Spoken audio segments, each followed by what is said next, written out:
Hello po sa inyong lahat mga ka-crypto. Ako po si Pinoy Crypto Trader at sa video na ito ay atin pong pag-uusapan ang kamakailang pagtaas sa activity ng Bitcoin at Ethereum ETF. Lalo na ang malaking pagtaas ng net inflow sa araw po ng October 15, 2024.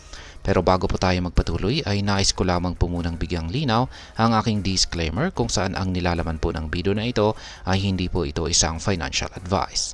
For education and information purposes lamang po ang layunin nito. Ngayon, isipin na lamang po natin na sa isang araw ay nakapasok ang 7,494 na Bitcoin o humigit kumulang $490 million sa Bitcoin ETF.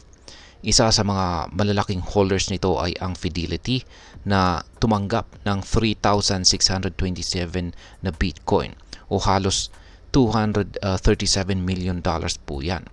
Sa kabuuan ay nagkaroon ang Fidelity ng 183,695 na BTC or Bitcoin na may halaga po ng $12.02 billion. Sa kabilang banda ay pag-usapan din natin ang Ethereum ETF. Ang kabuuang 2,485 ETH o halos $6.38 million ay napunta sa mga ito. Ang nanguna dito ay ang iShares Ethereum Trust na nagdagdag ng 5,453 ETH na may halagang $14.01 million at tumaas ang kabuuang ETH holdings nila sa 419,621 ETH na ngayon ay may halagang higit sa $1 billion. Base po sa Look on Chain, ang regulatory clarity at pagtaas ng pagkilala sa Bitcoin at Ethereum bilang valuable asset vehicles ay nagdulot ng pagtaas ng institutional interest. Ang mga malalaking inflows sa Bitcoin ETF ay nagpapakita ng muling pag-usbong ng interest sa asset na ito. Mula po sa technical standpoint ay makikita rin natin ang encouraging momentum sa presyo ni Bitcoin. Nakita nating nag-breakout ito mula sa matagal na downtrend na tumagal po ng mahigit 220 days. At ito po ay tumama sa crucial resistance level na nasa presyong $67,000. Ang breakout na ito ay napakahalaga dahil nagpapakita ito ng posibilidad ng karagdagang paglago sa presyo. Gayunpaman, kailangang manatili ang mga bulls sa confidence level sa itaas po ng presyong $67,000 upang masiguro ang simula ng bagong uptrend. Ang susunod na mga level na dapat bantayan ay ang presyong $62,000 bilang strong support level at ang presyong $70,000 bilang psychological resistance. Kung magpapatuloy ang momentum sa mga level na ito, maaaring magdulot ito ng karagdagang price growth, lalo na habang lumalaki ang institutional adoption ng ETF investments.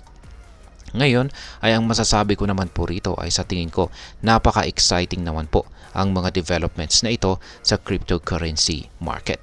Ang pagtaas ng institutional interest sa Bitcoin at Ethereum at ang technical na mga signal na ipinapakita ni Bitcoin ay nagbibigay po ng positibong pananaw para sa hinaharap ng mga digital assets na ito.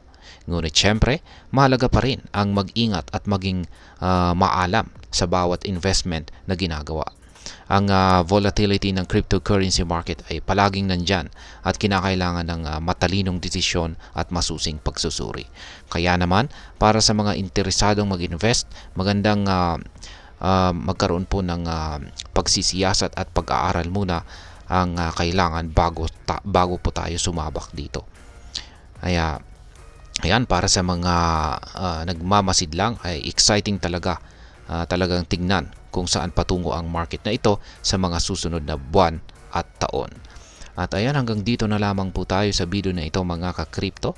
Sana po ay inyong nagustuhan ang aking paliwanag sa video na ito. Kung inyo po itong nagustuhan, pag-click lamang po ang like button nito.